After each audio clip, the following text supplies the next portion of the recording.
Hello, guys. Welcome to another episode of the e-commerce lab by Ecomcy, the place of everything related to Amazon, FBA, parallel, and e-commerce. My name is Vincenzo Toscano, your host, founder, and CEO of Ecomcy.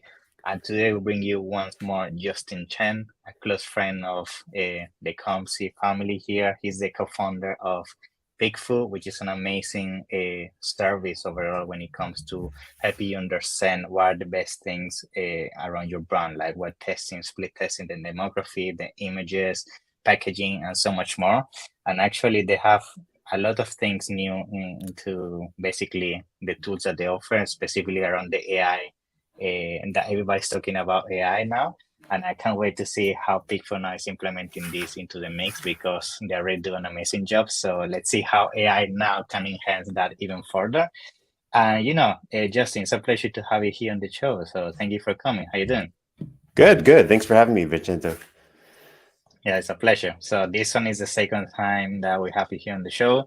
And as I said just now, I think I'm looking forward to see how big for you now is bringing AI into the mix. Because I feel like, and I bet every single time now that you open LinkedIn or any single social media platform, everybody, the only thing people talks about is AI. Seems like For everybody sure. now is an expert around AI. So I think people is gonna find very interesting now how we can use the consumer insights that Pig4 give us to leverage the data even further.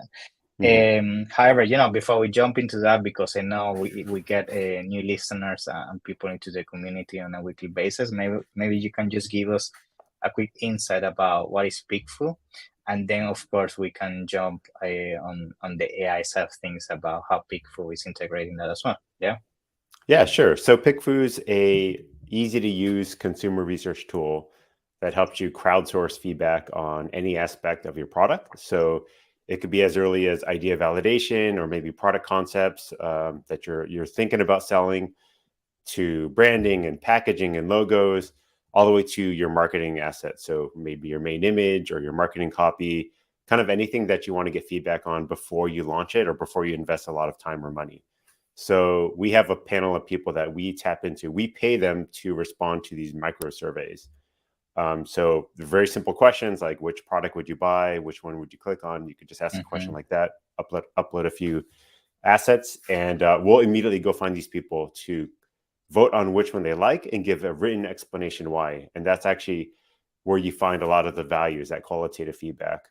And it's all very fast. A lot of times polls are done in 15 minutes, 30 minutes. So Yeah, really I know. actionable and quick feedback. You could target people in the US. We have people in Australia, Canada, the Okay. UK, Germany, and we're launching Mexico and Japan soon. So super Oh, exciting. interesting. Wow, looking forward to that. And by the way, I know people might be curious about this one. Maybe you can give us some insights about what is really this thing that you just mentioned, which is consumer insights about how we can utilize this, because I bet there are so many different areas that we can tap into. And I mean, maybe you can give us some quick examples about Sure. some applications. So maybe it's around the main images, maybe it's around packaging. So what are some of the main things you will say Pig4 is used when it comes to specific for Amazon and e-commerce sellers to leverage this? Yeah. Yeah. So the most popular use case and the thing that most people know us for is testing main images, because I Okay. think most people come to us when they're trying to improve their performance on Amazon. And the most obvious thing would be to improve your main image so you get a better click-through rate. So Mm-hmm. what people will do is they'll come and they'll write a question like, if you were buying a teapot on Amazon, which one would you buy? You put up your main Mm-hmm. image. You could put up your competitors' main images or a few of your competitors' main images and then see Nice. which one they click on. And then you'll understand why, because everyone's going to give an explanation why. And maybe they'll say, Mm. oh, the layout of this one is better. And that might be your competitors. Maybe you want to try a different layout. You Mm-hmm. can then take that feedback and then work with your designer to create a few new variations of your own main image. So, hey, why don't we try laying out all the product inclusions? Why don't we change the angle? Why don't we zoom in? Yeah. And then you could run that poll again of just your own variations, try to find like the best version of your own. Then at the end of that process, retest it against your competitors to make sure that you're actually going to improve against them. Because at the end of the day, it is a competitive marketplace and you do need to Mm-hmm. validate those changes against competitors. So that's probably the most common way we see people using it is on that main image. Unfortunately, what happens is people will test their main image, and a lot of the responses will actually say, "Oh, I don't like the branding. I don't like your packaging. Yeah. I think your design is bad." And And so that's then that discouraging. point, yeah. So that points to, oh, you really should have gathered this feedback earlier in the process, right? And so that's Yeah. where we see a lot of our savvier customers doing this kind of testing early in the process, even before they've committed to Mm. even selling the product, right? We all have a Maybe ton doing of like a ideas. 3D rendering. I guess doing like a Exactly. 3D rendering of Yes, a how the lot of product would look like, right? Yeah. 3D rendering. You could, if you're just sourcing product, you could get images from different manufacturers. Mm-hmm. We've even seen people do napkin sketches, like whatever it is, right? You're just trying to get early feedback. Um, Yeah. yeah, because we all have so many ideas of like things that we want to sell, and they're not all worth going after if you're not even going to do well in the marketplace. So a lot of idea validation, of course, branding, logos, names, like that kind of stuff, I think is really important because in Amazon, while people don't search for the brand, they do use branding as like a tiebreaker sometimes. And so you want to make sure your brand doesn't just sound like a cheap knockoff, right? Like you want it to sound like Yeah, something. I know. And the more you can do brand story around it, like you're going to get more repeat business and all that kind of stuff. So um, yeah, we're starting to see a lot more people testing up and down that entire product lifecycle. Packaging is super important, underrated, especially if you're going to go into Yeah. retail eventually. But even Mm-hmm. on the main image, if you have good packaging, that's free advertising space, right? And so, Yeah. you know, naturally, first include the packaging in your main image. Even better is design your main packaging with like your packaging with, interesting information and make it very clear and Yeah. easy to read from the main image. So a lot of different ways people use it. Of course, you could be it could be text as well. So it could be bullet points, Mm-hmm. features, that kind of stuff. So it doesn't always have to be images, but it is kind of our most popular thing. Yeah. Yeah, I mean, possibilities are endless, and I think the more clever way of using Pixel, and I know this from people that share case studies and everything, is pro research because Yeah. imagine how much money and time you save by realizing product is not really what people in Yeah. that specific niche want, right? And you buying thousands of units, and just because you think you like it, people is gonna like the actual market is gonna like, and then you realize, as you say, you put all this time and effort, and then when you do the poll, like everybody hates the product, and it's too late, right? So Yes. nothing you can do now. Yeah, N- and one na- of the other in the product selections phase, like maybe you've already decided you're going to sell something, and it's like Mhm. diaries or something, and then color variations, another important way, right? Variations of color or maybe of their print patterns. A lot of products are kind of like have these different variations, and I think most people just assume like, oh, well, I want to sell 5 colors, I'm going to Mhm. stock all 5 colors, Which which is is very crazy, valid. right? And you're going to have all this unsold inventory. You're going to have to fire sale some of it, and that's why you see some colors are half the price, right? Because people I are know. have all this unsold. So you want to avoid that, right? So you can test that ahead of time and say like, all right, no one wants this green umbrella or whatever it is, right? So you're going to save your time a lot of money, save yourself a lot of money. Yeah, and I think something that is very important to mention as well is that, of course, at the beginning you were mentioning that you have community from the US, Australia, and so on, but Hmm. you can go very granular on these That's right. basically regions because you can choose like the type of interest they have, like if they're a That's right. parent or they're a pet owner and things like that. And I think that can be even I mean that is super important because again, you're gonna get completely different results if you target a Hmm. random market, right? That only pet owners if you're gonna sell a pet specific product, which is realistically the opinion that you want to understand if that specific pet accessory is gonna be likable or not on that specific niche, right? So Yeah, you have for a lot of sure. control Yeah, on that, a right? lot, a lot of interesting behavioral targeting, pets, Mm-hmm. nutritional supplements, cosmetics, tea, coffee, alcohol. Kind of a lot of the popular things that buyer personas that people are targeting on the marketplaces. And if there's something on there or if there's something that's not on there, definitely let us know and we can look into building it. But I have Awesome. a free examples I could show later that dial into some of this targeting and how you could use it in your product process. Yeah. Yeah. In fact, something that I also like about Bigfoot, I want to bring to our listeners and the ones that are watching is that I also like the fact that you guys basically it's like a must that all the reviewers have to really leave a long comment, because I Yes, have the experience in the past with other services that they say yes or no, but that doesn't really mean anything, right? You really want to understand why they're against your idea or not. And I exactly. guess that is gonna type a little bit down the line in this episode on how I guess you can use even AI to leverage the opinions of people to really summarize an opinion around what people really think, that is common sense around your offering, right? That you Yes, want to that's bring to right. the market. Yep. Yeah. So now, when it comes to all this data, I think now in fact we can use this opportunity to open the conversation so we can start bringing AI into the equation here. Is of course, when even myself and people I know, we use a peak for one of the difficult things in the past that you have this amazing amount of data, but sometimes it's difficult to really put all this together and generate a summary of what is the action I need to Hmm. take on how do I go from here. And I guess that's one of the newest features you guys are bringing to the system, I guess, to really allow your clients to leverage that data even further, right?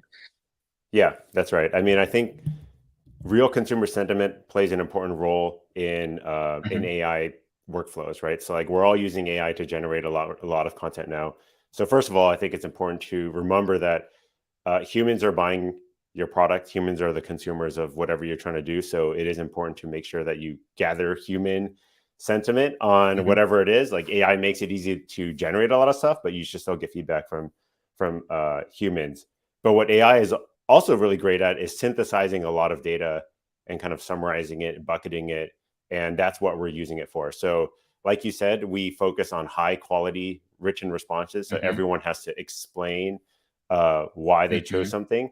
And we really focus a lot of effort internally on making sure that people do keep that quality bar high. And that allows us to have a lot of content to work with. So um, I have a few examples here. Yeah. So one example is and something that I think more people should do with PickFood actually is asking open-ended questions about from their Okay. persona. So Okay. in this example, I targeted US tea drinkers, right? So maybe I'm, Okay. selling a teapot. The question I ask is, as a tea drinker, what are some of the issues you have with existing equipment? What could improve your tea drinking Hmm. experience? And so Nice. a lot of interesting responses here. I only did 15, but I could do 50, 100, 200, Yeah. 500, and you can imagine if I did 200 responses, I wouldn't want to read through all of Wow. these things. Yeah. Yeah. Yeah. So some of these are really long, like let's see, inconsistent water temperature. Achieving the water temperature is crucial for different types of teas.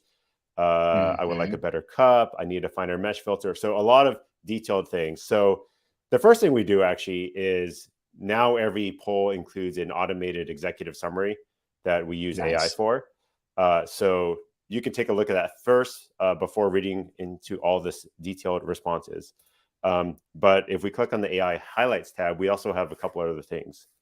So one is an AI sentiment, which breaks out likes and dislikes. And since this is only a single open-ended question, we only have Hmm. likes and dislikes. But if we have multiple options, we'll do it for each option. Um, Okay. and then the more fun thing is this open prompt, which is kind of like ChatGPT, but talking to your poll results. So basically, we feed all the Oh, results into the AI, and now you can ask it questions. So here are some examples I did. I had a prompt of pretend you're a savvy product designer and successful Amazon seller. okay. What kind of teapot should I design to address all these concerns? And so it says Okay. things like, oh, make sure you have a fine mesh filter, temperature control, easy cleaning, a date indicator, fast boiling. So a lot of interesting things basically synthesized from the results of the people. And so this is a great combining of AI and human, right? Because it's based on relevant real-time human feedback, right? Like these are people that we just asked, Hmm. and then we're asking AI to use that data instead of, kind of using its broad base, I base of know. I knowledge, which know. is always dangerous, right? Because you don't know where it's getting that data. It might be hallucinating.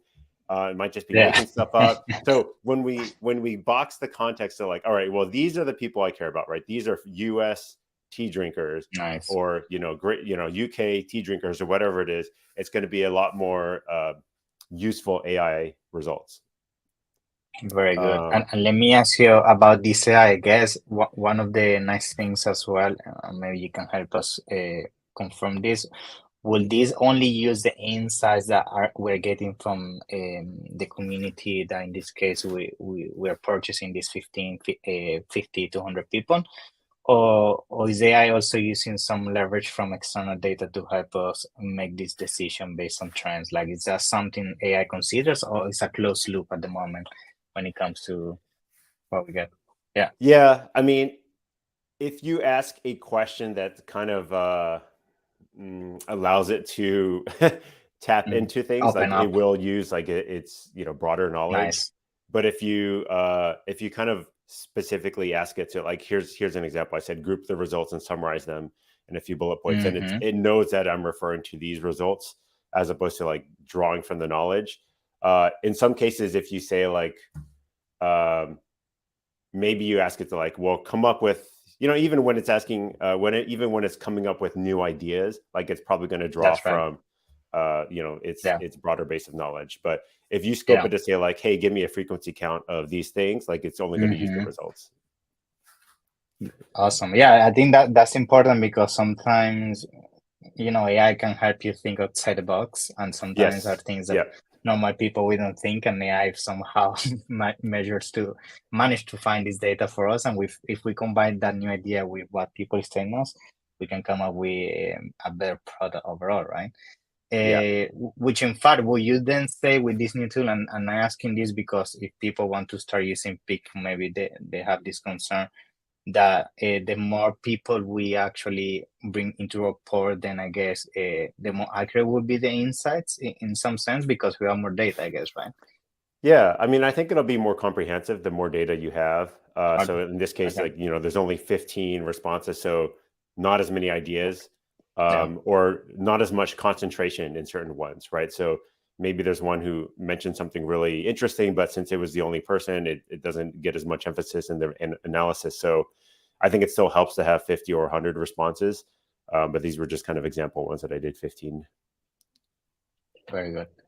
Okay. And besides this case study, I guess you have other case studies as well Yeah, let me just regarding. see what Okay, nice. other Mhm. let me see what other ones are interesting. Nice. So I kind of went down this progression. I was working on a presentation a couple months ago, Sure. and um, I really like this idea of like starting from the beginning. Like we talked about brand before, and one of the questions I Mm-hmm. then asked was like, what values and emotions should a kitchen and home goods brand evoke? Because maybe I want to go Mm-hmm. into teapots. I want to create like an Yeah, overarching brand. Um, that's and right. this is something that a market research company would, or a large CPG company would do, right? Because they would go to a focus group, they would talk to people, they would say like, what are you looking for in a home goods product? And Nice. so a lot of the responses are saying things like motherliness, homeliness, comfort, quality, family value. So not super surprising, but it's interesting to hear it from people themselves. Great people. Um, Yeah, of course. so then I asked the AI to, based on frequency, list out the top values and emotions: warmth, family, quality, comfort. So those are the emotions I'm looking to evoke from a brand. Um, and Mm. then I went and I picked a random tea brand that was selling on Amazon, Highwear, which some people may have seen this. And I Yeah. tested their logos against some AI generated logos that I just use a website Mm. that generates some AI logos. And the original one is actually option A, and it lost pretty badly against these three other Wow. logos that I generated. Um, Yeah. and then if you ask the AI what emotions were people looking for in the winning logo, this is all based off the results. It said people were looking for a logo that conveyed things like warmth and Mm. friendliness, and kind of the stuff that we saw reinforced in the previous focus group question. So it's very interesting to kind of take this process to use data to build your brand, to choose your logo, design your logo, and then you're just going to be a lot more confident when you go and actually launch your product. And I suspect if I had a teapot that had this winning logo brand, I wouldn't have so much negative feedback about my branding or my Mm-hmm. or my logo. Whereas if I have the original one, which you'll probably agree doesn't look very great or doesn't really convey like any of those feelings, those emotional feelings, like people are probably going to negatively comment about the logo, and they're going to say like, oh, well, Wow. this, this brand doesn't make sense for Yeah. agent bot, right? So Yeah. Such a clever case study, to be honest, because I bet so many people, if they implement this exercise on their logo today, they will be, maybe they're going to encounter the same scenario. Because, I mean, let's be honest, most of us, when we started on Amazon, most of us did a random logo, we didn't think about all yes, these things that we learn down the road as a marketer. And I think, but it's very clever, to be honest, what you're doing, because you're basically taking, for those listening, you're taking your own logo, then you generate some random logos with AI, and then you ask your community around tea lovers which logo is the best, and then you could do a whole rebranding to maybe improve conversions and things like that, which is, it's amazing. yeah, Yeah, very good. yeah. Mm-hmm. Another way to use this is, say you're trying to figure out how to sell the product that you're selling. So Okay. in this case, we're doing Mm-hmm. an infusion teapot. So I put up an image and I said, if you were going to pitch someone to buy this glass infusion teapot, Mm-hmm. what points would you emphasize? And I targeted tea drinkers. And so really open-ended. I just wanted to see what people were going to focus on. So people said things like, oh, emphasize that it's easy to wash, the size, maybe the elegant design. And so these are things that factors that are gravitating to tea drinkers, right? When they look at this and that they think are important to emphasize. So I asked the AI, like, what are the most important selling points, the top 5 most important selling points?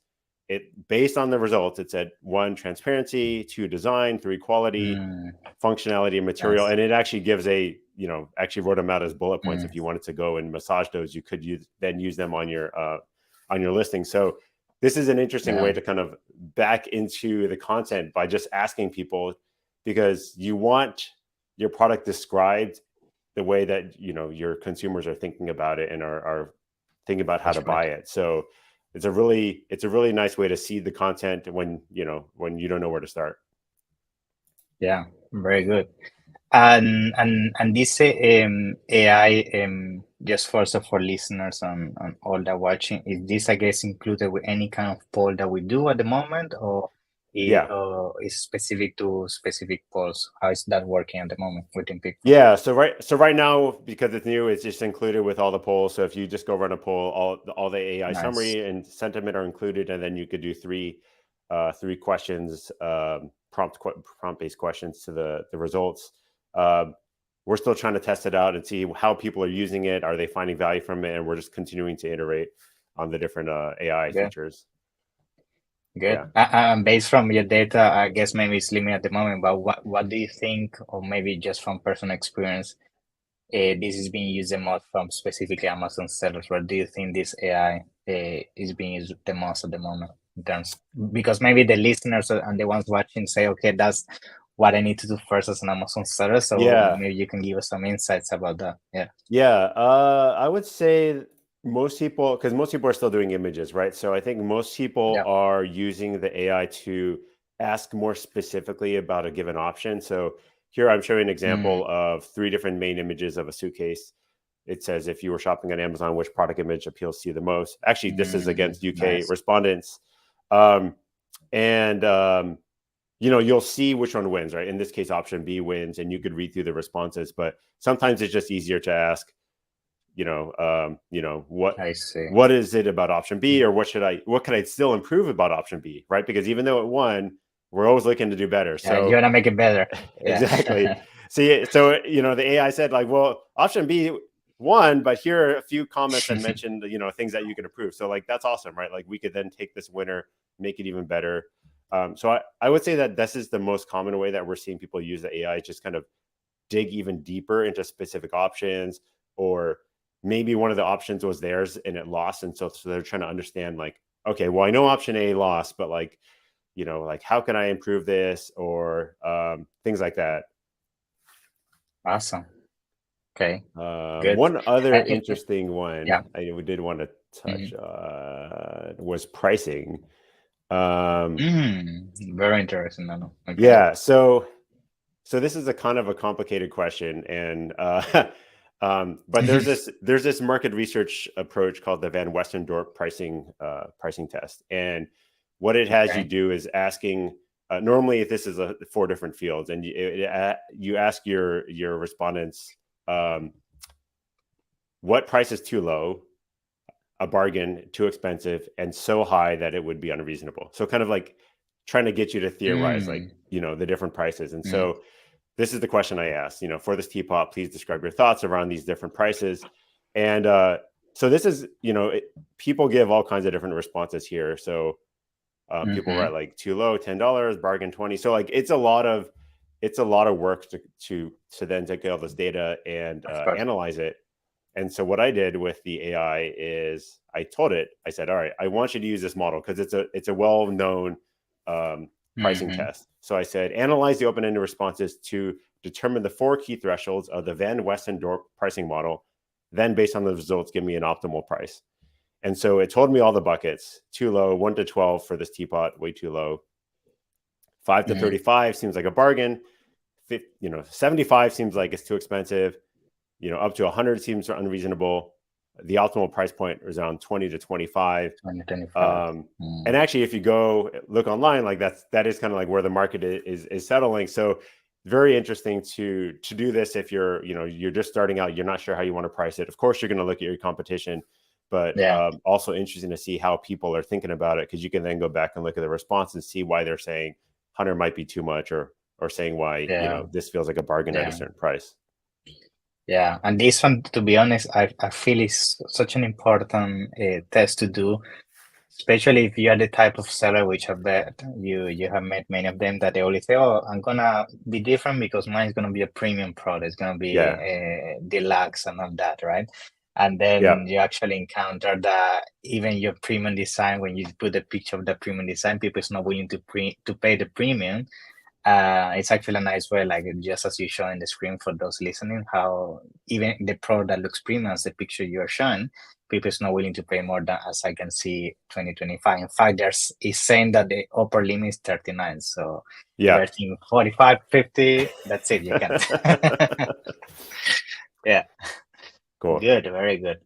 Yeah, I mean, to be honest, yes, I see this tool being so useful. And going back to what I just mentioned before, I think you now combine the best of both worlds, because before we had such an amazing amount of data from Pigful, but as you say, it was difficult if you did 200 requests to really digest all that down. Now you, on a single button, by putting a question, you have the summary, and I think you have the best thing there, like real data combined with AI that summarize everything in a few seconds. So yeah, it's a game changer. So very good. Well done there. Thank you. Awesome. So I think now, to start concluding, I just want to use the last minute or so you can tell us more about how people listening and watching can get started with Pigful. I know we have also a special promotion going on there, so maybe you can tell us a little bit about that so people can join. Yeah, sure. So you can go to pigfoo.com and sign up for free. It's always free to create an account. And then you could use the coupon code Ecomcy, just spelled out, and it's 50% off your first bowl. And so you can give that a try. There's never any subscription needed. You can just pay as you go. Nice. We recognize people have different testing cadences in their workflow. And then if you ever need any help, definitely reach out on our live chat. We have a very supportive team around the world and in multiple languages as well. We do have customers around the world, so we try to have as much coverage in terms of languages. Nice. And as I mentioned before, we're constantly expanding our respondent base to have other countries as well. So if there's countries that we're not in yet, definitely reach out, let us know so we can prioritize it for the future. Awesome, Justin. Thank you very much. I'm going to make sure to put the coupon down in the description and also the link. And I can't wait to have you again in the future as you guys keep adding, more features and amazing things to Pigful. Yeah. So it's been a pleasure, Justin. Thank you. And I can't wait to actually meet you next month now in Vegas for the, I think, Alibaba Collaborate, I think it's called. I forgot the name now. And Amazon Accelerate as well. So looking forward to that. Yeah. Yeah. Okay. Thank you for having me. Have a nice one. Take care. Bye-bye.